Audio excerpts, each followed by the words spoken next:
ತೊಕ್ಕೋಟಿನ help India foundation ವತಿಯಿಂದ ಸೋಮೇಶ್ವರದ ಪಶ್ಚಿಮ rehab ಆಶ್ರಮ ನಿವಾಸಿಗಳಿಗೆ ಬಕ್ರೀದ್ ಪ್ರಯುಕ್ತ ಅನ್ನದಾನ ನೀಡುವುದಕ್ಕಿಂತ ಮುಂಚಿತವಾಗಿ ಅತಿಥಿಗಳನ್ನು ಟ್ರಸ್ಟ್ನ ಇಕ್ಲಾಸ್ ಸ್ವಾಗತಿಸಿದರು.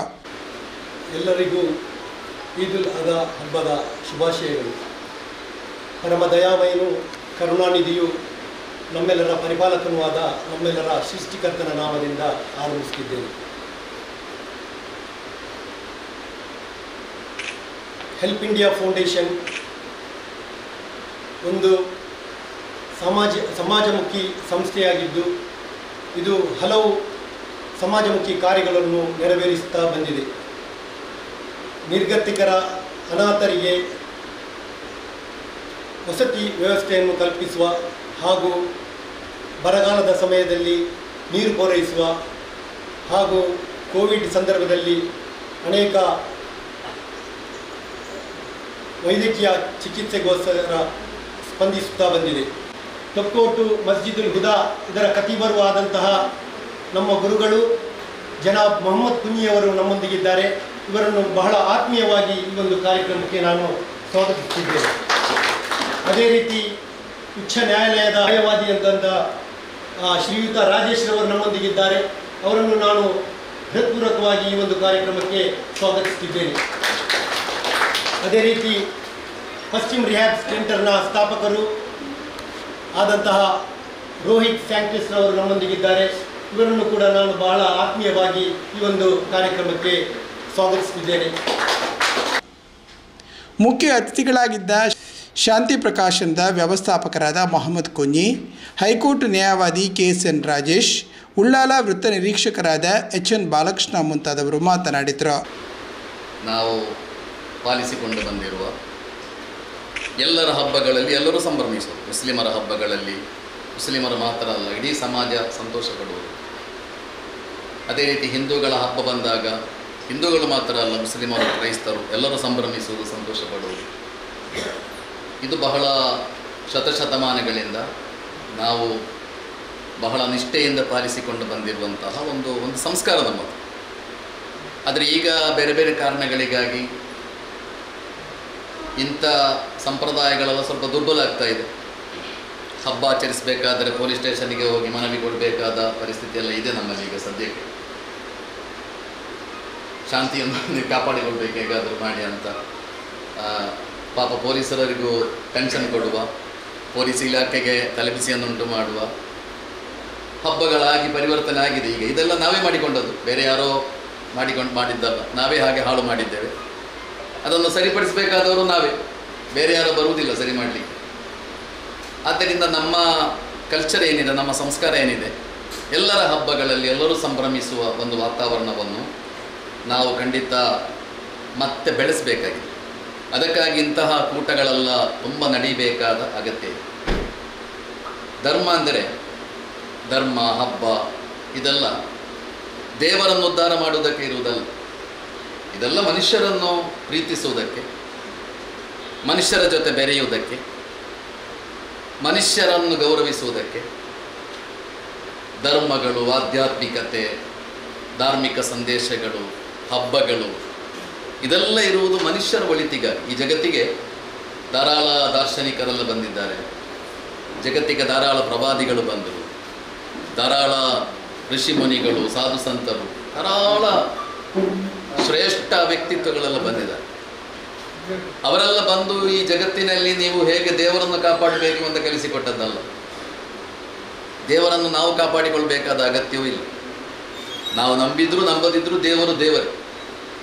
ಈ ಜಗತ್ತಿಗೆ ಎಲ್ಲ ದಾರ್ಶನಿಕರು, ಎಲ್ಲ ಪ್ರವಾದಿಗಳು, ಎಲ್ಲ ಆಚಾರ್ಯರು, ಋಷಿಗಳು, ಸಾಧು ಸಂತರು ಅವರೆಲ್ಲ ಈ ಜಗತ್ತಿಗೆ ಬಂದದ್ದು ಮನುಷ್ಯ ಹೇಗೆ ಬದುಕಬೇಕು ಅಂತ ಕಲಿಸಿಕೊಡುವುದಕ್ಕೆ, ಹೇಗೆ ಮನುಷ್ಯನಾಗಿ ಬದುಕಬೇಕು ಅಂತ ಕಲಿಸಿಕೊಡುವುದಕ್ಕೆ. ಆದ್ದರಿಂದ ಈದ್ ಉಲ್ ಅಜಾದ ದೊಡ್ಡ ಸಂದೇಶ. ಈಗ ಸಮಾಜದ ಸಮಸ್ಯೆ ಏನೆಂದರೆ ಮನುಷ್ಯನ ನಂಬಿಕೆ, ಅವನ ಧಾರ್ಮಿಕ ವಿಶ್ವಾಸ ಇದೆಲ್ಲ ಒಂದು ಕಡೆ, ಮನುಷ್ಯರು ಬೇರೆಲ್ಲ ಒಂದು ಕಡೆ. ನಮ್ಮ ಧಾರ್ಮಿಕ ವಿಶ್ವಾಸ ಒಂದು ಕಡೆ, ಮನುಷ್ಯನ ಸಾಮಾಜಿಕ ಬದುಕು ಒಂದು ಕಡೆ. ಹೀಗೆ ಇವತ್ತು ಏನು ಮುಸ್ಲಿಮರು ಈದ್ ಉಲ್ ಅಜಾ ಹಬ್ಬ ಆಚರಿಸ್ತಾ ಇದ್ದಾರೆ, ಇಬ್ರಾಹಿಮರು ಕಲಿಸಿಕೊಟ್ಟ ಇಬ್ರಾಹಿಮರ ಸ್ಮರಣ ಸುಮಾರು 4000 ವರ್ಷಗಳ ಆಚೆ ಈ ಭೂಮಿಯಲ್ಲಿ ಬದುಕಿದ್ದ ಪ್ರವಾದಿಗಳು. ಜಗತ್ತಿನ ಎಲ್ಲ ಧರ್ಮೀಯರು ಗೌರವಿಸುವಂತಹ ವ್ಯಕ್ತಿತ್ವ ಇಬ್ರಾಹಿಮರು ಕಲಿಸಿಕೊಟ್ಟ ಪಾಠ ಏನೆಂದರೆ, ಅಥವಾ ಪ್ರವಾದಿ ಮೊಹಮ್ಮದರು ಕಲಿಸಿಕೊಟ್ಟ ಸಂದೇಶ ಏನೆಂದರೆ, ಈದಿನ ಸಂದೇಶ ಏನೆಂದರೆ, ನೀವು ದೇವರನ್ನು ತಲುಪಬೇಕಾದರೆ ಮನುಷ್ಯರ ಮೂಲಕ ಮಾತ್ರ ಅದು ಸಾಧ್ಯ. ನೀವು ದೇವರಿಗೆ ನಿಕಟರಾಗಬೇಕು, ದೇವ ನಿಮ್ಮನ್ನು ಇಷ್ಟಪಡಬೇಕು, ದೇವ ನಿಮ್ಮನ್ನು ಪ್ರೀತಿಸಬೇಕು, ನೀವು ದೇವನ ಪ್ರೀತಿಯನ್ನು ಗಳಿಸಬೇಕು ಅಂತ ಇದ್ದರೆ ಅದಕ್ಕೆ ಇರುವ ದಾರಿ ಒಂದು ಮಾತ್ರ, ಮನುಷ್ಯರ ಮೂಲಕ ಮಾತ್ರ ಅದು ಸಾಧ್ಯ ಅಂತ. ಮನುಷ್ಯರನ್ನು ಪ್ರೀತಿಸಿ, ಕೇವಲ ಯಾವುದೋ ಒಂದು ಕ್ಷುಲ್ಲ ಕಾರಣಗಳಿಗೆ ನಾವು ಯಾರೋ ಹೇಳಿದ್ದನ್ನು ನಂಬಿ ಯಾರದೋ ಹಬ್ಬಗಳನ್ನು ಅಡಚಣೆ ಮಾಡೋದು, ಪೊಲೀಸರಿಗೆ ಒಂದು ಕೆಲಸ ಕೊಡುವಂಥದ್ದು ನಾವು ಮಾಡಬಾರ್ದು. ನಾವು ಆದಷ್ಟು ಮಟ್ಟಿಗೆ ಎಲ್ಲ ಧರ್ಮವನ್ನು ನೀವು ನಂಬುತ್ತೀರಾ ಬಿಡ್ತೀರಾ ಬೇರೆ ಪ್ರಶ್ನೆ, ಅದಕ್ಕೆ ನೀವು ಸರಿಯಾದಂಥ ಒಂದು ರೆಸ್ಪೆಕ್ಟನ್ನು ಕೊಡಬೇಕು, ಅದು ಮುಖ್ಯ. ಈ ಸಮಾಜದಲ್ಲಿ ಯಾರೂ ಕೂಡ ಅನಾಥರಲ್ಲ. ನೋಡ್ಲಿಕ್ಕೆ ಹೋದರೆ ಎಲ್ಲರೂ ಕೂಡ ಅನಾಥರೇ. ಅನಾಥ ಭಾವನೆ ಅಂತ ಹೇಳಿದರೆ ಏನೂ ಇಲ್ಲದವರು ಅಂತ ಹೇಳೋ ಅರ್ಥ ಅಲ್ಲ. ಈಗ ನಾವೆಲ್ಲ ಇದ್ದೇವೆ, ನಾವು ಒಂದು ಅಥವಾ ಇನ್ನೊಂದು ವಿಧದಲ್ಲಿ ಅನಾಥರಾಗಿರ್ತೇವೆ. ಏನಾದರೂ ಒಂದನ್ನು ನಾವು ಕಳ್ಕೊಂಡಿರ್ತೇವೆ, ಅಥವಾ ಯಾವುದೋ ಒಂದು ನಮಗೆ ಆಸೆ ಇರ್ತದೆ, ಅದು ಆಗಿರೋದಿಲ್ಲ, ಅದನ್ನು ಅನಾಥತೆ ಅಂತ ಹೇಳ್ತೇವೆ. ಇವತ್ತು ಹೊರಗಿದ್ದವನು ನಾಡಿದ್ದು ಒಳಗೆ ಬರ್ಬೋದು, ಒಳಗಿದ್ದವನು ಹೊರಗೆ ಹೋಗ್ಬೋದು, ಯಾವುದೂ ಹೇಳಲಿಕ್ಕೆ ಸಾಧ್ಯ ಇಲ್ಲ ಸಮಾಜದಲ್ಲಿ ಏನಾಗ್ತದೆ ಅಂತೇಳಿ. ಈ ಸಮಾಜದಲ್ಲಿ ಒಂದು ಏನು ಒಳ್ಳೆಯ ರೀತಿಯ ಸಮಾಜ ಇಲ್ಲ ಅಂತ ಹೇಳೋದನ್ನು ಒಂದು ಸಂಕ್ಷಿಪ್ತವಾಗಿ ಹೇಳಿದರು. ಯಾಕೆಂದರೆ ಅಸೂಯೆ ತುಂಬಿಕೊಂಡಿರುವಂಥ ಸಮಾಜ. ಯಾರೋ ಒಬ್ಬರು ಒಳ್ಳೆಯದಾಗ್ತಾರೆ ಅಂದರೆ ಮತ್ತೊಬ್ಬರು ಕಾಲೆಳೆಯುವಂಥದ್ದು. ಯಾವುದೇ ರೀತಿಯಲ್ಲಿ ನಮ್ಮ ಶತ್ರುಗಳೇ ಆಗಿರ್ಬೋದು, ಅವರಿಗೂ ಒಳ್ಳೆಯದಾಗಲಿ ಅಂತೇಳಿ ನೀವು ಯೋಚನೆ ಮಾಡ್ತಾ ನೋಡಿ, ಕಡಿಮೆ ಪಕ್ಷ 1-2-3 ದಿವಸದಲ್ಲೇ ನಿಮಗೆ ಅದು ಗೊತ್ತಾಗ್ತದೆ. ನಮ್ಮ ಶತ್ರುಗಳೇ, ನಮಗೆ ಗೊತ್ತಿರ್ತದೆ, ನಮಗೆ ಅವರು ಹಿಂದೆಯಿಂದ ಮೋಸ ಮಾಡ್ತಾರೆ, ಚೂರಿ ಹಾಕ್ತಾರೆ, ಎಲ್ಲ ನಿಮ್ಮ ಮನಸ್ಸಲ್ಲಿ ಭಾವನೆಗಳಲ್ಲಿ ಇರ್ತದೆ. ಆದರೂ ಕೂಡ ನಿಮ್ಮ ಮನಸ್ಸಲ್ಲಿ ಅವರಿಗೂ ಕೂಡ ಒಳ್ಳೆಯದಾಗಲಿ, ಅವರಿಗೂ ಯಾವುದೇ ತೊಂದರೆ ಬರೋದು ಬೇಡ, ಕಷ್ಟ ಕಾರ್ಪಣ್ಯ ಬರೋದು ಬೇಡ ಅಂಥೇಳಿ ನೀವು ಯೋಚನೆ ಮಾಡ್ತಾ ನಿಮ್ಮ ಜೀವನವನ್ನು ಹೇಗೆ ಮೇಲೆತ್ತಬೇಕು ಅಂತ ಯೋಚನೆ ಮಾಡ್ತಾ ಹೋದರೆ ನಿಮಗೆ ಅದರಲ್ಲಿ ಸಿಕ್ಕುವಷ್ಟು ಒಳ್ಳೆಯ ಶಾಂತಿ, ನೆಮ್ಮದಿ ಬೇರೆ ಯಾವುದೂ ಇಲ್ಲ.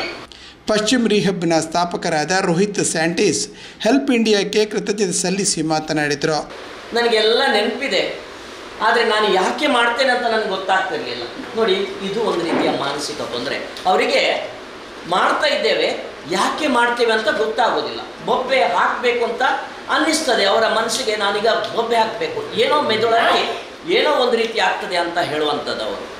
ಇದೆಲ್ಲ ನೋಡಿ, ಅವರನ್ನು ಇಲ್ಲಿ ಕರ್ಕೊಂಡು ಬಂದು ಹುಷಾರಾದ ಮೇಲೆ ಮತ್ತೆ ಅವರು ಹಸಿವು, ಇವತ್ತು ಇವರು ಈ ಊಟದ ವ್ಯವಸ್ಥೆ ಮಾಡಿದಾಗ ನಾವು ಹೇಳುವಂಥದ್ದು ನಿಜವಾಗಿ ಒಳ್ಳೆ ಕೆಲಸ. ಎಷ್ಟೋ ಮಂದಿ ಹೊರಗಡೆ ಆ ರೀತಿಯಾಗಿದ್ದಾರೆ, ಅಗತ್ಯ ಇದೆ. ಈಗ ಕೆಲವು ಮಾನಸಿಕ ರೋಗಿಗಳು ಹೋಗಿ ಕೇಳುವಂಥದ್ದು ಇರ್ಬೋದು, ಕೆಲವರು ಕೇಳೋದಿಲ್ಲ, ಕೂತಿರ್ತಾರೆ, ಯಾರು ಕೊಟ್ಟರೆ ಮಾತ್ರ ಊಟ. ಹಾಗೆಯೇ ಈ ಹೆಂಗಸು ಹುಷಾರಾದ ನೋಡಿ, ಸಾಧಾರಣ 1-2 ವರ್ಷ ಅಂತ ಹೇಳುವಾಗ ತಲೆ ಕೂದಲೆಲ್ಲ ಬಂದಿದೆ ಅವರಿಗೆ. ಒಳ್ಳೆ ಕೂದಲು, ಬಾಯ್ ಕಟ್ ಥರ ಅಷ್ಟೊಂದು ಸಾಧಾರಣ ಕೂದಲು ಬಂದಿದೆ. ಹಾಗೆಯೇ ಅವರ ಅಡ್ರೆಸ್ ಎಲ್ಲ ಅವರು ಹೇಳಿದ್ದು ಸರಿ ಇದೆಯಾ ಅಂತ ನೋಡಲಿಕ್ಕೆ ನಾನು ಏನು ಮಾಡಿದೆ ಅಂದರೆ, ನೆಟ್ಟಲ್ಲಿ ನಾನು ಚೆಕ್ ಮಾಡುವಾಗ ಅವರು ಹೇಳಿದ್ದು ಕರೆಕ್ಟಾಗಿತ್ತು. ಹಾಗೆ ಅವರನ್ನು ಊರಿಗೆ ಕರ್ಕೊಂಡು ಹೋಗುವ, ಅವರು ತಮಿಳ್ನಾಡಿನವರು. ಆ ಊರಿಗೆ ಕರ್ಕೊಂಡು ಹೋಗುವಾಗ ಸಾಧಾರಣ ಅವರ ಮನೆ ಹತ್ತಿರ ಹೋಗುವಾಗ ಮತ್ತೆ ಕೂಡ ಅದು ಕಾಡಿನ ಒಳಗಡೆ ಹೋಗಬೇಕು. ಧೈರ್ಯ ಬರಲಿಲ್ಲ ಅಷ್ಟು, ಯಾಕೆ ಇವರು ಇಷ್ಟು ದೂರದಿಂದ ಹೇಳಿದ್ದಾರೆ ಅಡ್ರೆಸ್, ಆದರೂ ಕೇಳುವ ಅಂಥೇಳಿ ಯಾರೋ ಆ ಕಡೆಯಿಂದ ನಡ್ಕೊಂಡು ಬರ್ತಾಯಿದ್ರು. ಆವಾಗ ಇವರಿಗೆ ಪರಿಚಯ ಸಿಕ್ಕಿತ್ತು. ಅವ್ರು ಹೇಳಿದರು, ಅವರು ಅಲ್ಲೇ ನಮ್ಮ ಮನೆ ಹತ್ರದವರು ಅಂತ. ಅವರನ್ನು ನಿಲ್ಲಿಸಿದೆವು, ಕಾರ್ ನಿಲ್ಲಿಸಿ ಅವ್ರ ಹತ್ರ ಕೇಳುವಾಗ ಇವ್ರದ್ದು ಪರಿಚಯ ಇದೆ ಅಂತ ಇನ್ಕಿ ನೋಡಿದ್ರು. ಅವರಿಗೆ ಪರಿಚಯ ಇದೆಯಾ, ಇಲ್ಲ ಅಂತ ಹೇಳಿದರು. ಯಾಕೆಂದರೆ ಅವ್ರು ನೋಡಲಿಕ್ಕೆ ಹಾಗೆ ಕಾಣ್ತಾ ಇದ್ರು, ಒಳ್ಳೆ ಟೀಚರ್ ಥರ ಸಾರಿ ಉಟ್ಟು ಆ ರೀತಿಯಾಗಿ. ಮತ್ತು ಅವರಿಗೆ ಆಶ್ಚರ್ಯ ಆಯಿತು, ನಾವು ಹೀಗೆ ಅವರ ಹೆಸರು ಅವರು ಮಾತಾಡಲಿಕ್ಕೆ ಶುರು ಮಾಡಿದಾಗ ಆಶ್ಚರ್ಯ ಆಯಿತು. ಆ ದಿನ ನಾವು ಅಲ್ಲಿ ಹೋಗುವಾಗ ಆ ಮನೆ ಹೇಗಿದೆ, 5 ಸೆನ್ಸ್ ಏರಿಯಾ, ನಾವು ಏನು ಹೇಳ್ತೀವಿ 5 ಸೆನ್ಸ್ ಜಾಗದಲ್ಲಿ ಮನೆ ಕಟ್ತಾರೆ, ಹತ್ರ ಜಯಲಲಿತಾ ಅವರು ಕಟ್ಟಿಕೊಟ್ಟಂಥ ಮನೆ. ಅಲ್ಲಿ ಹೋಗುವಾಗ ಊರಿಗೆ ಊರು ಸೇರಿದೆ, ಅಲ್ಲಿ ಸೇರಿದೆ. ಎಲ್ಲರೂ ಅವರನ್ನು ಮುಟ್ಟಿ ಮಾತಾಡ್ತಿದ್ರು, ಹೇಗೆ ಆಯಿತು ಇದು ಏನು ಅಂತ, ಹೇಗೆ ಬದಲಾವಣೆ ಆಯಿತು. ಎಷ್ಟೋ ಮಂದಿಗೆ ಇದರ ಬಗ್ಗೆ ತಿಳುವಳಿಕೆ ಇಲ್ಲ. ಈ ಮಾನಸಿಕ ರೋಗ, ಎಷ್ಟೋ ರೀತಿಯ ಮಾನಸಿಕ ರೋಗ ಕಂಟ್ರೋಲಿಗೆ ಬರ್ತದೆ, ನಾರ್ಮಲ್ ವ್ಯಕ್ತಿ ಥರ ಜೀವನ ಮಾಡಲಿಕ್ಕೆ ಆಗ್ತದೆ.